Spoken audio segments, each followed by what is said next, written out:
Hi. So I found this tarot spread for the winter solstice. I actually found it on Instagram on the Emerald Lotus divination page. I've used a lot of their spreads in the past and they're pretty great. So I'm going to try to do this. It's only a 5-card spread.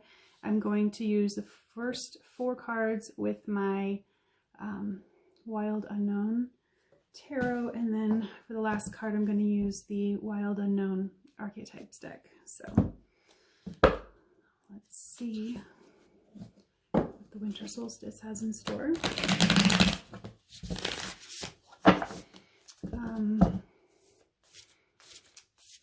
Reading on the internet is a different learning curve than reading in person.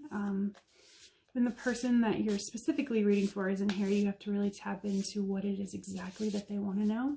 So what I've discovered in reading for everyone, you kind of just tap into Soul Collective, kind of figure out where the energies are for the day for everyone, and you pull according to that. At least that's what's been working for me. So let's see, 4 cards.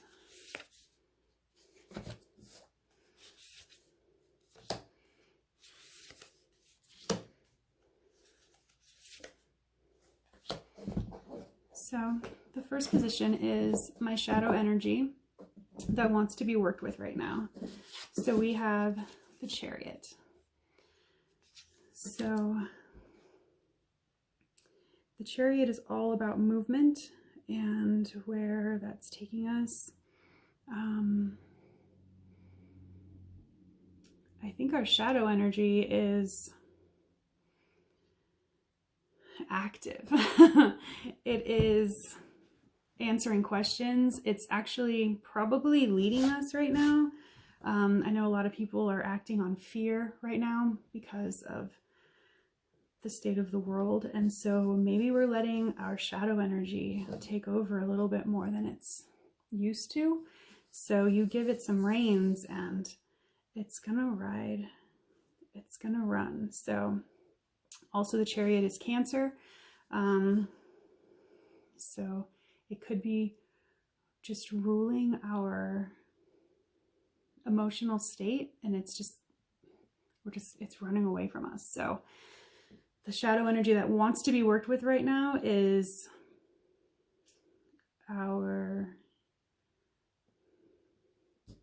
maybe it's our overactive emotions that wants to be worked with, because if we work with that, we can rein it in. Let's see why this energy wants to be worked with. So we have the 7 of Pentacles, which is leading up to something. It's a goal. It's like all of your ducks in a row. All of the hard work that you've done is about to pay off. So if all of our shadow emotions want to be worked with because they've been run and just sort of unchecked this whole time, then the reason they want to is because there's better things for us. Like, we can control our shadow emotions and make it work for us instead of against us.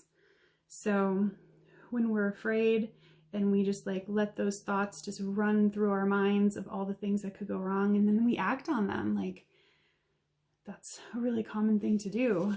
If we rein it in and all of the things that we've thought of and all of the actions that we've taken have a goal at the end, like, okay, our shadow selves can work for us too. Like, it's just not all bad.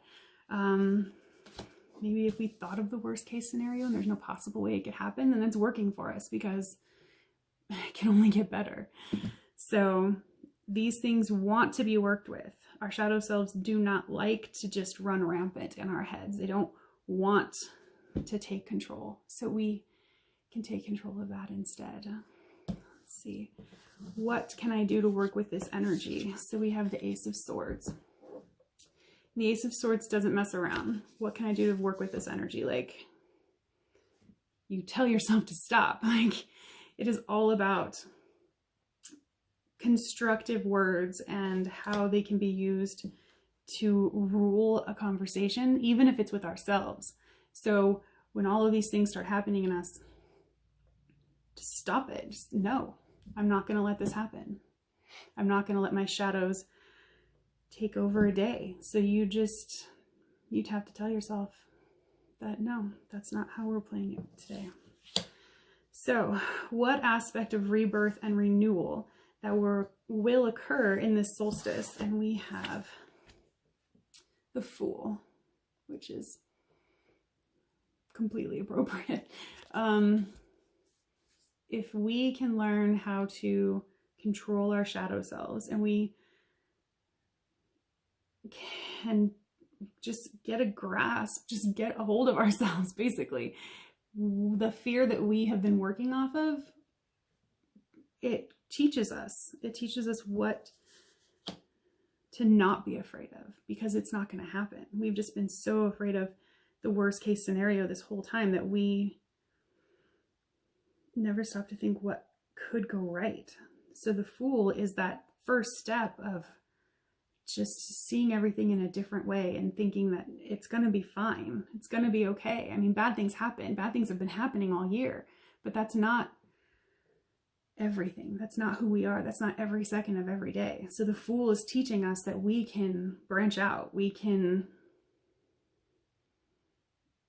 just put this all to rest. We can start working with the light again, because that's what solstice is. It's about bringing the light back.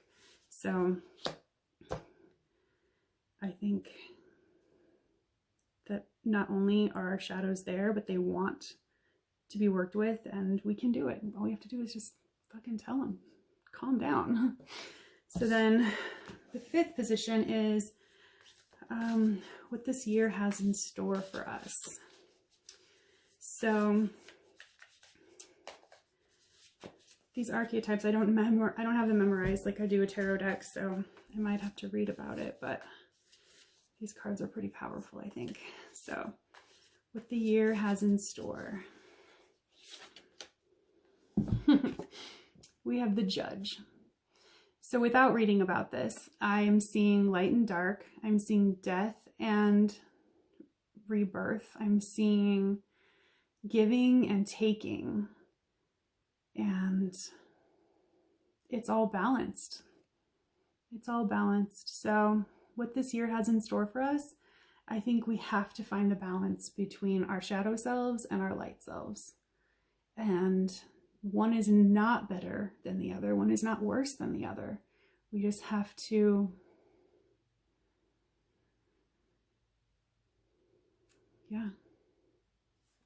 give and take out of both of them. So I hope you have a happy solstice. I hope this resonates with you, and thanks for listening.